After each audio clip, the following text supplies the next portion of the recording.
So the first thing is that light is a transverse wave having properties of EM spectrum. जो हमने EM spectrum में general properties cover की थी वही सारी प्रॉपर्टीज यहाँ पर एप्लीकेबल हैं. Now we have some like equations or some formulas for light as well जो हमने previously कवर कर ली हैं already, लेकिन यहाँ पर हम दोबारा से पढ़ लेते हैं. The first one is V is equals to F lambda and the second one is F is equals to 1 over T. V हमारे पास होता है वेलोसिटी और wave speed, F is your frequency, lambda होता है wavelength. On the other side we have F which is again frequency and the second one is T which is time period. तो कुछ इस तरीके से हमारे पास ये दो फॉर्मूलाज हैं. The second thing, the most important thing for light is its speed. Speed of light हमारे पास रहती है 3 times 10 to the power of 8 meter per second.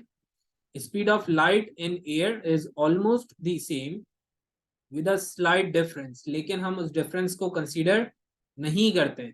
So we consider the speed of light whether be it in air or vacuum to be exactly same.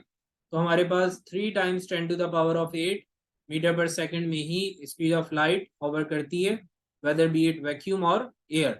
Speed of light फिर जब आप किसी liquid में आ जाते हैं लाइक लेट्स से वाटर, तो वहां पे आपकी स्पीड ऑफ लाइट हो जाती है around 2.8 times 10 to the power of 8 and that is also in meter per second.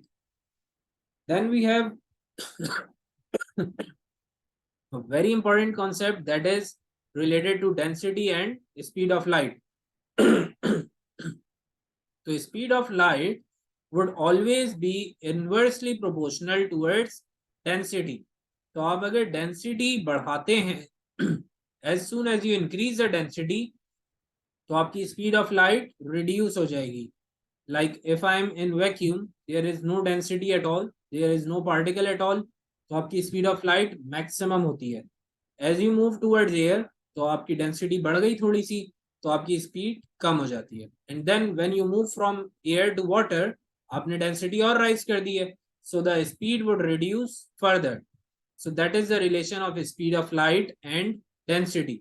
Next is frequency. Frequency में एक बहुत इंपॉर्टेंट पॉइंट मैंने बताया था कि फ्रीक्वेंसी कभी भी चेंज नहीं होती. आप फ्रीक्वेंसी को चेंज कर ही नहीं सकते.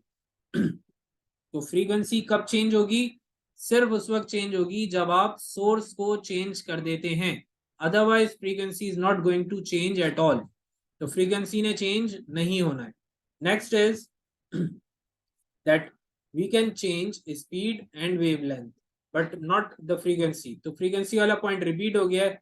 वेवलेंथ और स्पीड में आपको समझा देता हूं कैसे चेंज होती हैं.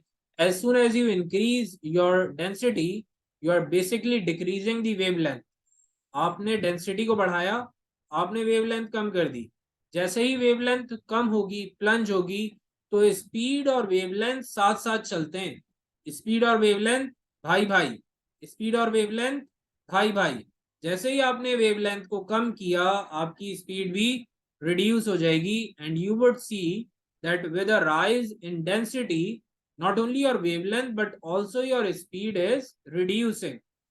Next is the concept of reflection of light, which is like the returning of light ray after striking any solid polished surface. तो यहाँ पर बहुत सारे इंग्लिश के वर्ड्स मैंने यूज कर लिए हैं, मैं जरा इसको डिटेल में समझाता हूँ आप लोगों को. रिफ्लेक्शन कब होती है? जब आपकी लाइट रे स्ट्राइक करेगी किसी भी सॉलिड सरफेस पे और फिर स्ट्राइक करने के बाद वापस आएगी. When it strikes and returns back, this entire process is called reflection. लेकिन रिफ्लेक्शन करने के लिए मुझे जरूरी है कि गिवन हो दो टाइप की सरफेसेस. एक तो होना चाहिए सॉलिड सरफेस और साथ में पॉलिश भी होना चाहिए. Like if you are striking a light ray on a wood, piece of wood पे आप लाइट रे अगर स्ट्राइक करते हैं you won't see any reflection. लेकिन अगर आप ग्लास पे लाइट को स्पार्क करेंगे, शाइन करेंगे, you would see a reflection onto yourself or onto the other side. Like किसी भी तरफ लाइट रे जा सकती है but it would reflect. तो लाइट रे ने दोनों ही सॉलिड सरफेसेस को स्ट्राइक किया था whether be it wood और ग्लास, लेकिन ग्लास से रिफ्लेक्शन आ रही है क्योंकि ग्लास ने जो दोनों कंडीशन थी दोनों को फुलफिल किया है. It is not only solid but also polished. तो सॉलिड भी है और पॉलिश्ड भी है, जिसकी वजह से रिफ्लेक्शन आसानी से हो रही है और वुड में रिफ्लेक्शन नहीं हो पा रही, क्योंकि रिफ्लेक्शन होने के लिए जो पॉलिश सरफेस की नीड है, which is the second condition for reflection, वो वुड से फुलफिल नहीं हो रही है. Now coming to the types of reflection, we have two types of reflection. एक होती है रेगुलर रिफ्लेक्शन, जिसे आप पॉलिश्ड या प्लेन सरफेसेस पे देखेंगे, और दूसरा होता है हमारे पास irregular reflection which would be observed on irregular surfaces. तो अब पॉइंट ये है कि अगर मैं एक रेगुलर सरफेस को देख रहा हूं, लाइक एक प्लेन सरफेस को देख रहा हूं, तो उस प्लेन सरफेस के होने के लिए भी, एग्जिस्ट करने के लिए भी दो कंडीशंस हैं.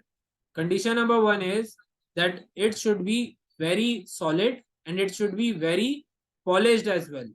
लाइक बिल्कुल सॉलिड होना चाहिए और इंतहाई पॉलिश्ड होना चाहिए. Only then we would see a perfect reflection. जैसे आप ग्लास में देखते हैं, बहुत ही परफेक्ट रिफ्लेक्शन होता है. You can see each and every single point of your body by reflection from the glass. लेकिन अगर आप अपनी बॉडी को लेकर एक वाटर पॉन्ड के या वाटर लेक के करीब खड़े हो जाएं, you would see a few of yourself, like a few hinges of yourself, but not a perfect image. Why are you not visualizing a perfect image? क्योंकि हमारी जो सरफेस है, ना ही वो perfectly solid है और ना ही वो एक stable polished surface है. In the same way, if you stand in front of a piece of shiny metal, you would see a surface or like view of yourself, but that would not be as much as accurate as in the glass. Glass जितना accurate image नहीं बनेगा. Reason क्या है? Reason सिर्फ ये है कि मेरी जो सरफेस है in the shiny metal, it is not as polished as a glass. अब पॉलिश से मतलब ये है कि भाई पॉलिश्ड होने के लिए माइन्यूट लेवल पर, बिल्कुल एटॉमिक लेवल पर पार्टिकल्स को अरेंज होना चाहिए इन अ स्मूथ प्लेन ऑर्डर. अगर वो अरेंज नहीं है तो आप रेगुलर सरफेस नहीं कह सकते ऐसे ऑब्जेक्ट को. तो ऑब्जेक्ट का रेगुलर होने के लिए जरूरी है कि उसके पार्टिकल्स बिल्कुल एक ही स्मूथ पैटर्न पे लाई कर रहे हो. Then we have our laws of reflection. I'll just go through them quickly. तो हमारे पास दो लॉज होते हैं. The first one is saying that your incident ray, reflected ray and normal are lying on the same plane. The second one is saying that angle of incidence shall be equal to angle of reflection. तो पहला law क्या कहता है कि incident ray, normal और reflection सब ने ही एक ही सरफेस पे लाई करना है. नॉर्मल एक इमेजिनरी लाइन होती है, इंसिडेंट रे इनकमिंग रे होती है और रिफ्लेक्टेड रे आउटगोइंग रे होती है. अब आ जाते हैं एंगल ऑफ इंसिडेंस और रिफ्लेक्शन पे.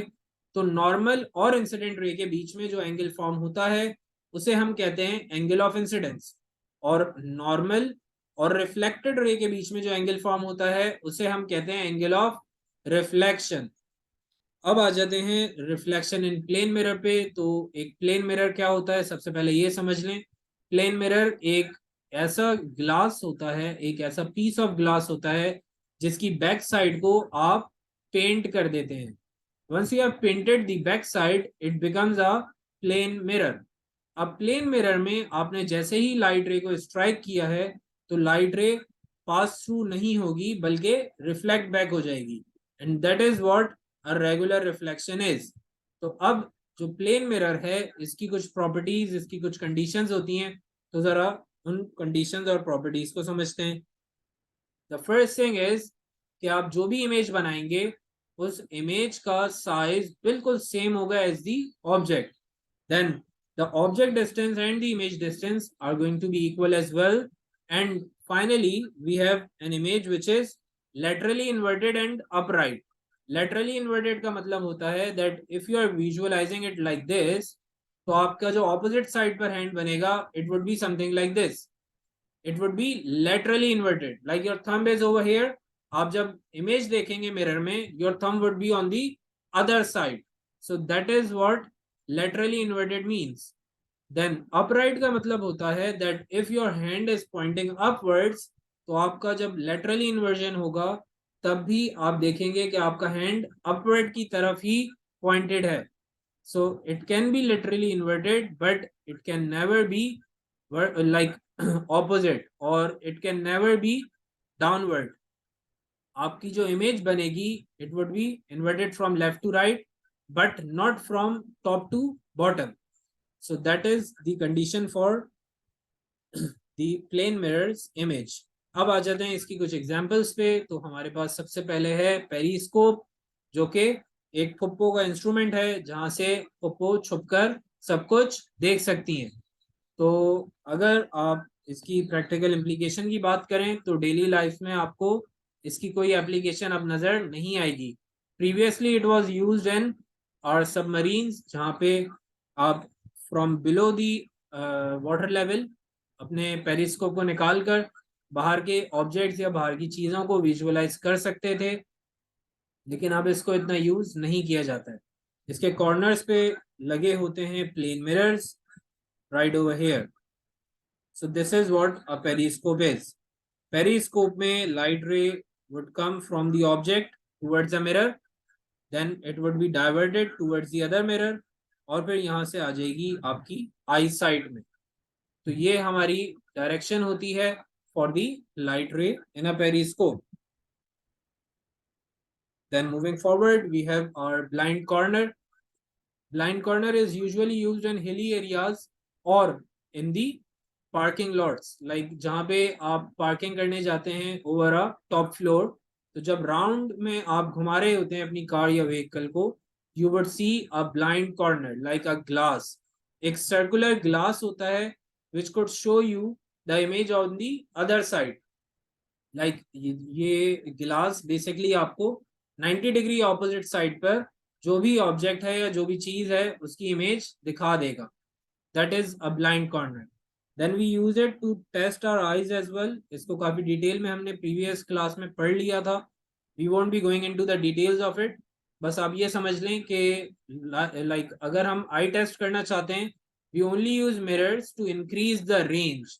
आपका जो ऑब्जेक्ट है वो अगर आपसे कम डिस्टेंस पे है तो आप उसको मिरर में देखेंगे. You would see it in a mirror. तो आपकी जो इमेज बनेगी that would B on the much farther distance compared to your actual object. So that is the use of mirror to test eyes. Then the final one is to visualize ourselves, ताकि दूसरे देखकर हमें डर ना जाए. इसलिए हम सबसे पहले सुबह उठ के अपने आप को देखते हैं ताकि दूसरों को डरने से बचा लें. So that is another very big benefit of plane mirrors. तो यहाँ पर हमारी रिफ्लेक्शन हो गई है कंप्लीट. अब चलते हैं अपने नए टॉपिक की तरफ which is refraction.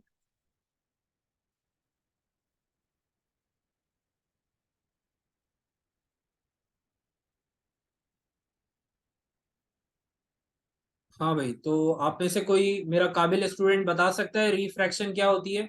What is refraction?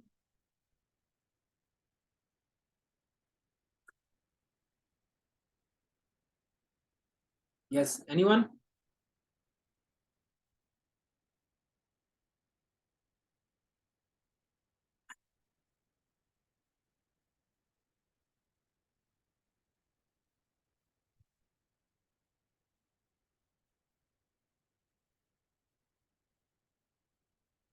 Okay, तो आप लोगों को शायद आइडिया नहीं है तो मैं बता देता हूँ. Refraction is the bending of light ray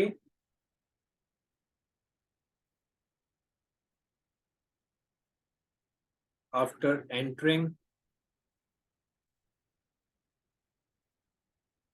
any different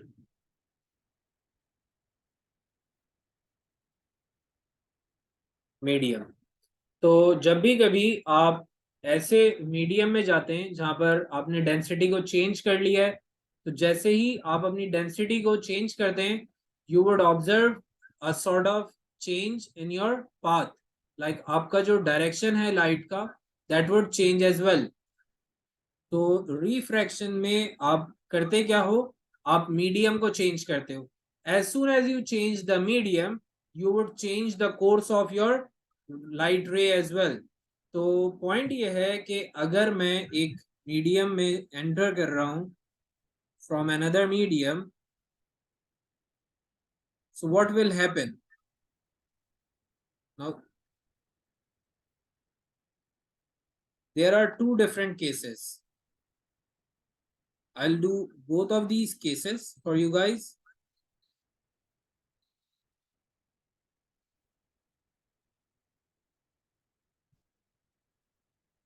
और मेरे पास यहाँ पर okay मेरा this is the only thing which I have written until now. Refraction की डिस्क्रिप्शन है और अब हम पढ़ने लगे रिफ्रैक्शन के केसेस को.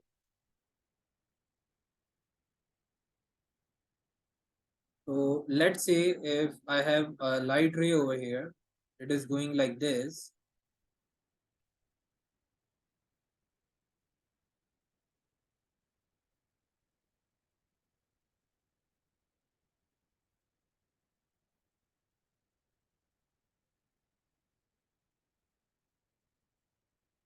This is my normal. और अब मैंने क्या किया है, मैंने लाइट रे को एंटर करवाया है इनटू सम अदर मीडियम. और होता कुछ ऐसे है कि जैसे ही आप लाइट रे को दूसरे मीडियम में एंटर करवाते हैं, सो द लाइट रे which was going straight like this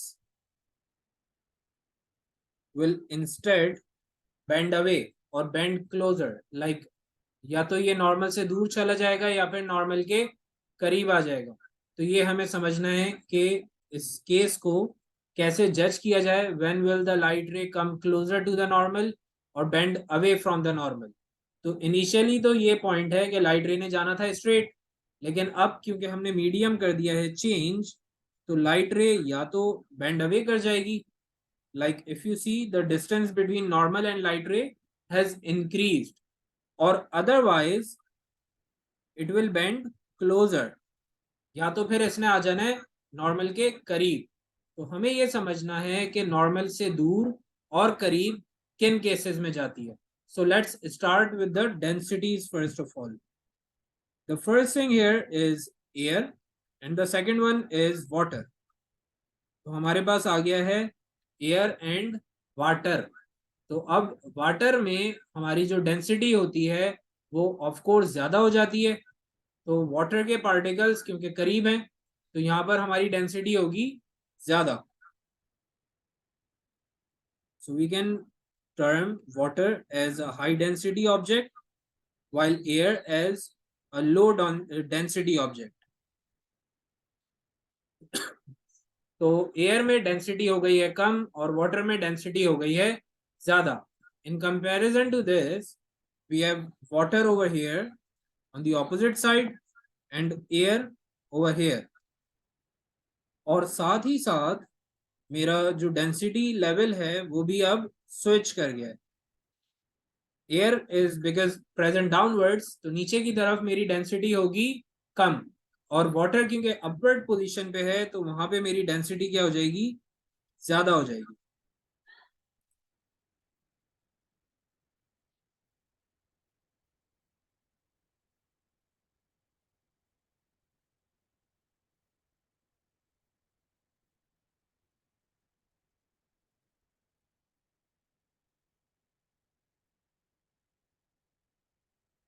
okay तो मेरी जो पिक्चर है वो कुछ इस तरीके से बन रही है.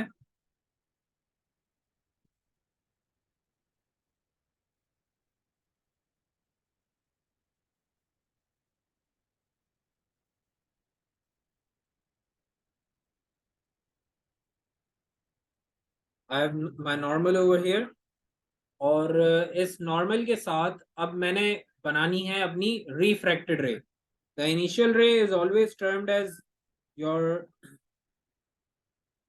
Incident ray.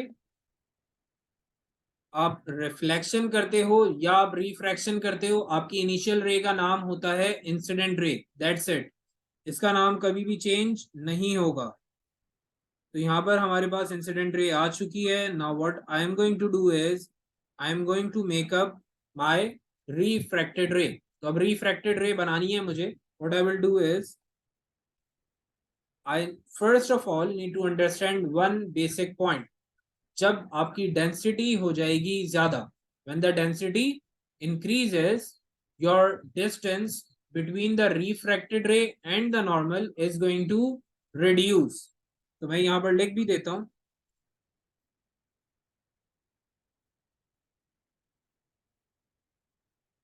with greater density the distance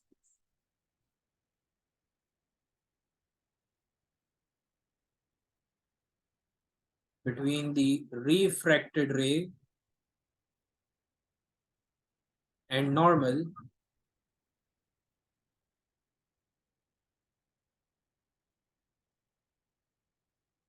will decrease. So with greater density, distance decreases. तो ये आपने पॉइंट यहां पर रखना है याद. अब अगर मैं डेंसिटी को कर देता हूं कम, तो डिस्टेंस ज्यादा हो जाएगा या कम हो जाएगा? Can anyone of you tell me?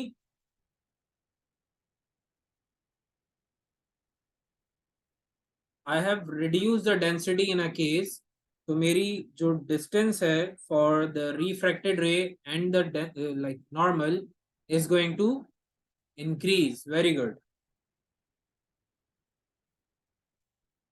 So in the very opposite case, we can say that the lesser distance or lesser density would surely increase the distance.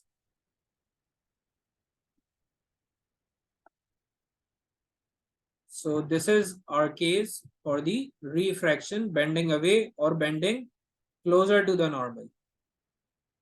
अब आ जाते हैं जरा इसकी फिगर पे. तो हमारी जो पिक्चर है यहाँ पर वो कुछ इस तरीके से बनेगी, that I am going to take an incident ray in the first case. और अब यहाँ पर क्योंकि मैं वेव को या लाइट रे को मूव करवाना चाह रहा हूँ इनटू अ डेंसर मीडियम, मेरी जो लाइट रे है वो एक डेंसर मीडियम में जा रही है. So can anyone of you tell me, will it bend away from the normal और closer to the normal? It is going into the denser medium, so will it bend closer to the normal or will it bend away from the normal? It will bend closer. Very good. जिस light रे ने जाना था straight, वो bend हो जाएगी and it will bend closer. So you would see it like this. Instead of going straight, ये हो गई है लाइट रे bend. So that is the concept of refraction on the basis of your mediums. अब आप लोगों ने draw करना है सेकंड केस और मुझे बताना है कि ये बेंड अवे होगा या बेंड क्लोजर होगा. In this one, your light ray is going from your water into the air. तो अब आप लोगों ने मुझे बताना है और साथ में अपने पास ड्रॉ भी करना है, whether will it be bending away or bending closer case.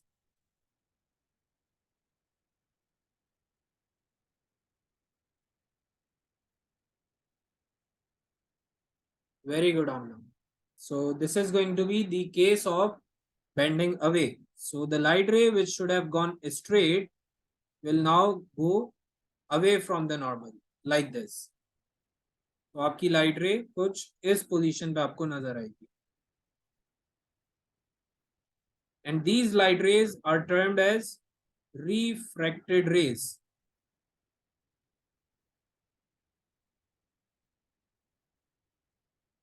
Is there anyone having any sort of query? या सबको क्लियर है? Yes, everyone is clear with this?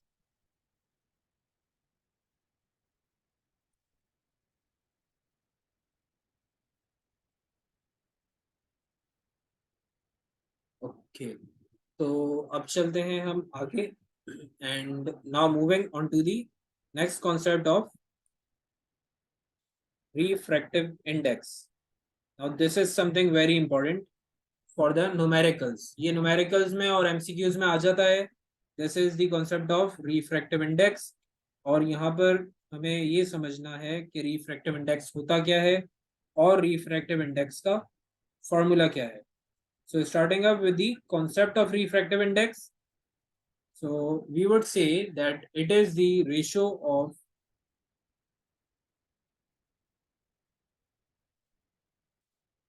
speed of light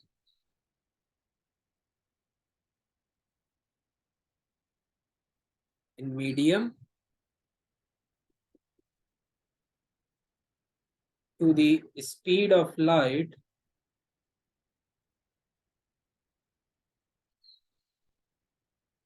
in air. तो आप जब भी कभी रिफ्रैक्शन करते हैं तो रिफ्रैक्शन करते हुए आपने लाइट रे को बेंड भी करना है और उसे स्लो भी करना है. For that purpose you have got to like change the speed with respect to the medium. आप अगर डेंसर मीडियम में जाते हैं आपकी स्पीड कम हो जाएगी. If you are going into a like less denser medium तो आपकी स्पीड ज्यादा हो जानी है. So that is the case of refraction. तो इसी रिफ्रैक्शन को हम अगर न्यूमेरिक फॉर्म में डिफाइन करना चाहें तो हम कहते हैं इसको रिफ्रैक्टिव इंडेक्स. रिफ्रैक्टिव इंडेक्स का हमारे पास फॉर्मूला होता है n is equals to speed in medium over speed in air. तो इस तरीके से आप कह सकते हैं या इसका बेहतर तरीका है that you could use speed in medium 1 divided by speed in medium 2. तो एक फॉर्मूला हमारे पास बनता है कुछ इस तरीके से और हमारे पास एक और फॉर्मूला है for the refractive index which is related to your angle of incidence and angle of refraction. तो आप sine i over sine r करके भी रिफ्रैक्टिव इंडेक्स फॉर्म कर सकते हो. Now the point here is कि अगर सर हमारे पास मीडियम 1 मीडियम 2 नहीं बताया हुआ तो हम कैसे जज करेंगे स्पीड फॉर दैट मीडियम. तो आपको जो फिगर दी जाती है भाई वहां पे आपको नजर आ जाएगा कि आपका मीडियम 1 क्या है और मीडियम 2 क्या है. So you have your normal over here and this normal is observing some sort of refraction like this.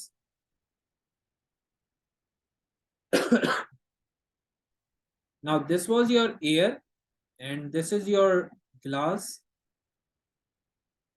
तो आप में से कोई मुझे बता सकता है कि हमारा मीडियम 1 क्या है और मीडियम 2 क्या है based on these light rays? Which one is my medium 1 and which one is my medium 2?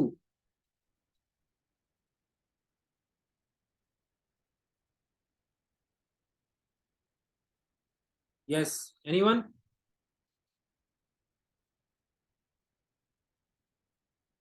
Okay तो यहाँ पर एक जो मिसअंडरस्टैंडिंग रहती है स्टूडेंट्स को वो ये है कि आपका मीडियम 1 और मीडियम 2 किस तरीके से डिफाइन किया जाएगा. तो मैं आप लोगों को बता देता हूँ that whenever you are dealing with refraction तो ये आपका होता है इनिशियल मीडियम. इसको आप मीडियम 2 कंसीडर करेंगे. You would always consider it to be medium 2. तो आप अदर वे अराउंड डील करते हैं मीडियम्स के साथ. जो आपका इनिशियल मीडियम है उसको आप M1 कहने के बजाय M2 कहते हैं. So this is your initial और your input medium and the second one the refracted one is going to be your later medium which is going to be termed as M1. तो इस तरीके से आप अपने mediums को define करेंगे. Students बहुत ज्यादा मिस्टेक्स करते हैं यहाँ पर. तो ये आपने लाजमी याद रखना है कि आपका इनपुट हमेशा डिनोमिनेटर में होता है और आउटपुट न्यूमरेटर में होता है. हम प्रीवियस टॉपिक्स में भी कुछ इस तरीके की चीजें करते आए हैं like we did in chapter number 3 work energy and power. We were doing the concept of efficiency जहाँ पे हमने आउटपुट ओवर इनपुट का फॉर्मूला पढ़ा था. तो इनपुट को हमेशा हम रखेंगे नीचे so that would be our medium 2 और आउटपुट को हम रखेंगे हमेशा न्यूमरेटर में and that is going to be my medium number 1. So that is the concept of refractive index with respect to mediums. Speed आपको बता दी जाएगी. ग्लास की स्पीड भी बताएंगे वो आपको और एयर की स्पीड अगर वो बता देते हैं well and good. Otherwise you can use 3 times 10 to the power of 8 metre per second जिसको आप C से भी रिप्रेजेंट करते हैं. Now Moving forward, we have another formula which is sin I over sin R. तो angle of incidence होगा कुछ इस जगह पे, like we had in our reflection, जहां पे हमने एंगल ऑफ इंसिडेंस और एंगल ऑफ रिफ्लेक्शन को कवर किया था, कुछ वैसे ही हमारे पास एंगल ऑफ इंसिडेंस और एंगल ऑफ रिफ्रैक्शन भी होते हैं। तो एंगल ऑफ इंसिडेंस होगा इंसिडेंट रे और नॉर्मल के बीच में, let's say it is 40, then your angle of refraction is going to be in between your refracted ray and normal. तो रिफ्रैक्टेड रे और नॉर्मल के बीच में जो एंगल है उसे एंगल ऑफ रिफ्रैक्शन कहते हैं। Let's say it is 22 degrees. तो आप में से कोई मुझे बता सकता है रिफ्रैक्टिव इंडेक्स कितना होगा by using this formula? It is going to be n is equals to sin 40 over sin r।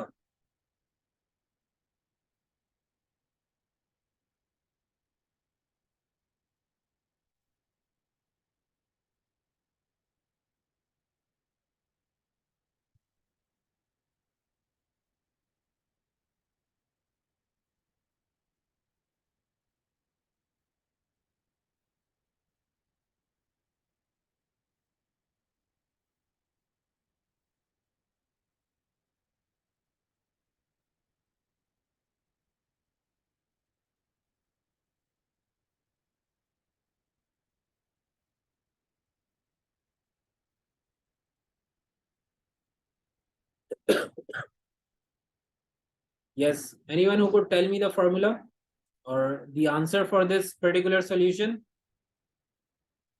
Okay, so it's 1.71.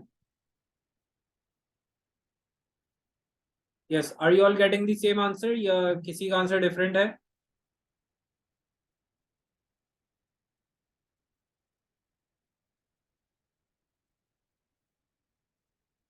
Okay, so it seems like all of you are getting the same answer. आगे चलते हैं, हमारे पास एक और question है which is related to the speed. तो मेरे पास initial medium आ गया है यहाँ पे, the later medium is over here. Now in this one they are giving us the speeds और मुझे एयर की स्पीड गिवन है 3 times 10 to the power of 8 metre per second, और स्पीड ऑफ ग्लास मुझे गिवन है 2.3 times 10 to the power of 8 metre per second. तो आपने रखना है speed of 1 divided by speed of 2। By the way I guess एक थोड़ा सा मिसहैप हो गया, you need to use the speed 1 of initial medium, my bad. It's speed 1 of the initial medium. आप इनिशियल की स्पीड रखेंगे numerator में और डिनोमिनेटर में आप रखेंगे later medium. So it would be 3 times 10 to the power of 8 divided by 2.3 times 10 to the power of 8। तो कुछ इस तरीके से हमारे पास बनेगी वैल्यूज। आप लोगों ने इसे करना है सॉल्व और मुझे बताना है final answer. It is also going to be represented by n। तो हमारा इनिशियल मीडियम न्यूमरेटर में आएगा और डिनोमिनेटर में आएगा हमारा final medium. so it's the other way around. Let me just rectify it over here as well. It's m1 and m2 like this. तो कुछ इस तरीके से होगा हमारे पास। आमना, you were correct and there was a mistake on my side. So we have our initial and final mediums. It's 1.3 और हमारा जो रिफ्रैक्टिव इंडेक्स होता है उसमें आंसर हमेशा रेशो में ही दिया जाएगा। आप चाहें तो डेसिमल में भी दे सकते हैं। और एक चीज का ध्यान जो आपने रखना है वो ये है कि डेसिमल हो या रेशो हो, आपका आंसर हमेशा विदाउट अ यूनिट आएगा। रीजन ये है कि क्योंकि हम यहाँ पर सेम क्वांटिटीज को ही डिवाइड कर रहे हैं, like both the speeds are being divided और सॉल्व्ड अप। तो आप जब भी कभी ऐसे क्वेश्चन में या ऐसे सॉल्यूशंस में होते हैं जहाँ पे न्यूमरेटर और डिनोमिनेटर सेम फैमिली से हो, तो आपका यूनिट एग्जिस्ट नहीं करता है for the answer. You won't have any unit for the answer in such cases. I hope this is perfectly clear. I am giving you another relevant question और आप लोगों ने करना है इसे सॉल्व और मुझे बताना है अपना final answer. So you need to find the refractive index for light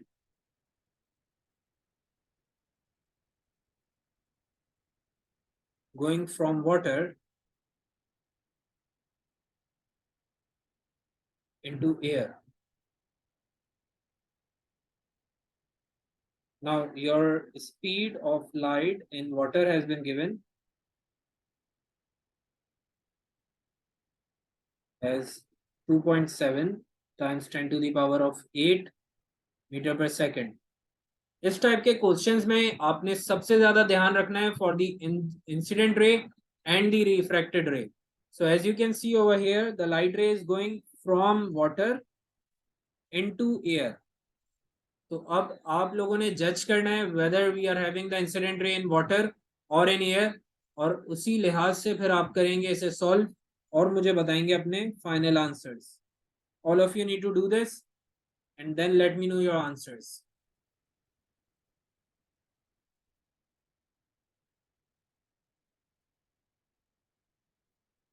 Okay, so we have our first answer as 0.9. Are the rest of you getting the same answer?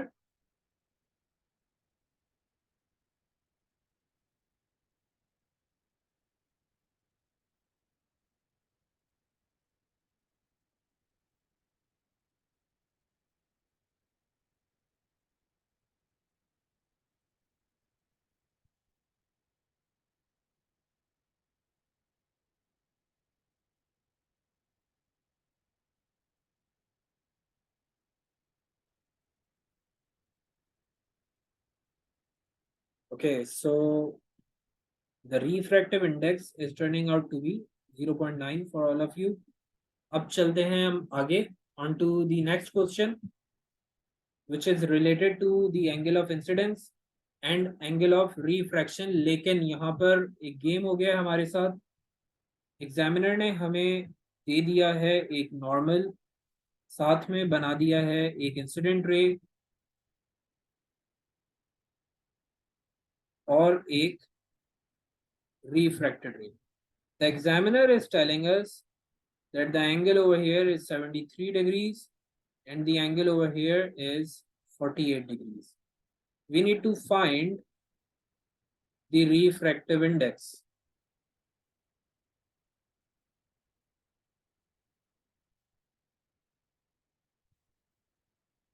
Now this one is an actual past paper question. Values of course different हो सकती हैं, लेकिन ये past papers में MCQs में आ चुका है और ज्यादातर स्टूडेंट्स ने इसे कर दिया था गलत. तो आप लोगों ने जरा इसे ट्राई करना है और मुझे बताना है कि आपका आंसर क्या आ रहा है. The incident ray is this one. The refracted ray is this one. So you guys need to check on your answers from this particular solution और ये सबने सॉल्व करना है.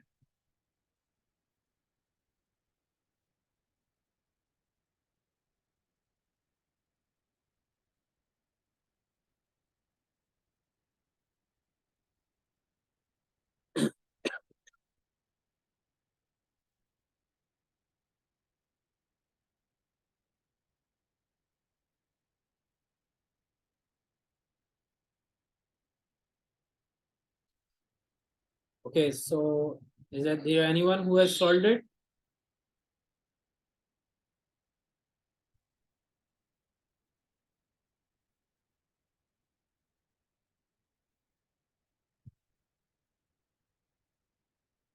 Okay, so the answer is 2.82.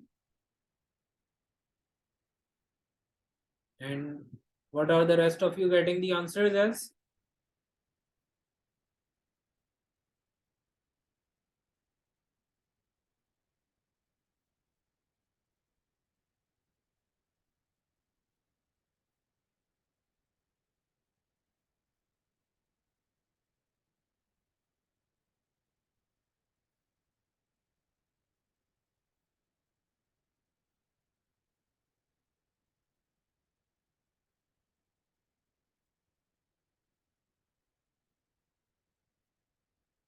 Okay, खुदा I will just explain this for you.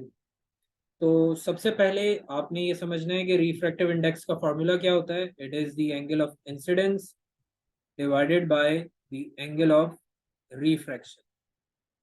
कुछ इस तरीके से हमारे पास ये फॉर्मूला होता है। Now the first thing is कि मेरे पास एंगल ऑफ इंसिडेंस और एंगल ऑफ रिफ्रैक्शन का होना भी जरूरी है, so that I can have the solutions for this particular question. तो पॉइंट ये है कि मेरे पास एंगल ऑफ इंसिडेंस गिवन है as 48 degrees, so I am okay with the angle of incidence, but the problem is on the angle of refraction। तो ये angle of refraction बिल्कुल भी नहीं है। You cannot use this 73 as your refractive angle।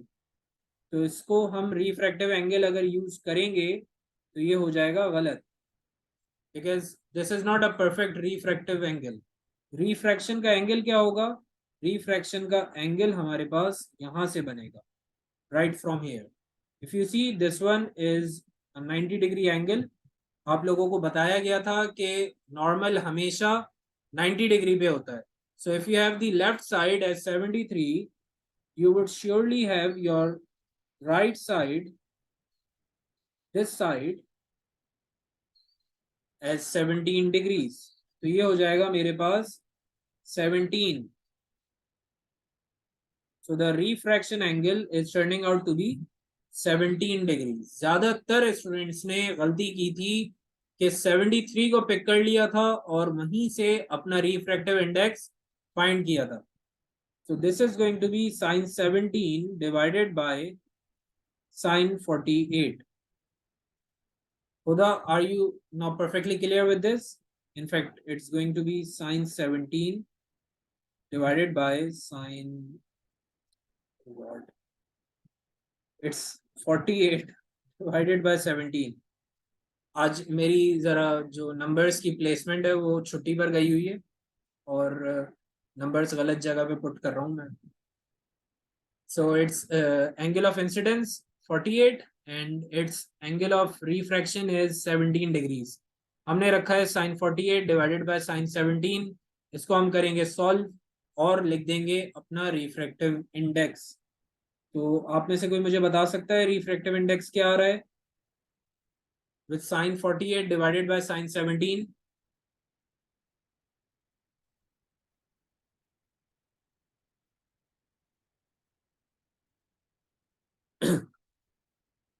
Okay, so it's 2.4। Done हो गया। तो मेरे पास रिफ्रैक्टिव इंडेक्स आ गया है 2.4।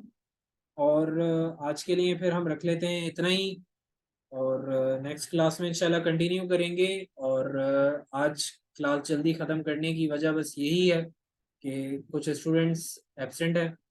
सो आई वुड रादर सजेस्ट कि हम नेक्स्ट क्लास में फिर अपने लेटर टॉपिक्स को कंटिन्यू कर लें। एक छोटा सा पोर्शन बाकी है रिफ्रैक्शन का, which is related to our concept of water ripple tank, और साथ में हमने कवर करना है डेंसिटीज को with respect to our refractive index.